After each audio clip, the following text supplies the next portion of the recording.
தேவனுக்குரியல் தேட வேண்டும் என்றால் தேவனுக்குரிய ஆவியை பெற்றுக்கொள்ள வேண்டும். ஹல்லேலூயா. பரிசுத்த ஆவி உன்னிடத்தில் வரும்பொழுது நீ தேவனுக்குரியவைகளை தேடுவாய். மனுஷாவி உள்ளவன் மனுஷனுக்குரிய அறிவான்.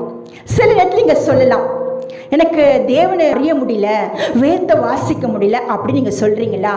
உங்க ஆவியில அவரை தேட முடியாது. ஆண்டவர் சொன்னாரு, அவர் பரலோகத்துக்கு போறதுக்கு முன்னாடி தமிழ் சீஷரை பார்த்து பரிசுத்த ஆவியை பெற்றுக்கொள்ளுங்கள். தேவனுடைய ஆவியே அன்றி ஒருவனும் தேவனுக்குரியவைகளை அறிய மாட்டான். தேவனுக்குரிய உங்களுக்கு வேணும் என்றால் ஆவியை பெற்ற ஜனமா இருக்க வேண்டும். சபைக்குள்ளே தேவ ஆவியானவர் அசைவாடி கொண்டிருக்கிறார்.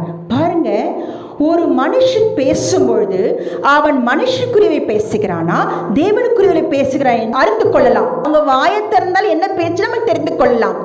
உங்களை பார்த்து இவன் தேவனுடைய ஆவி பெற்ற ஜனம் என்று சொல்ல வேண்டும்.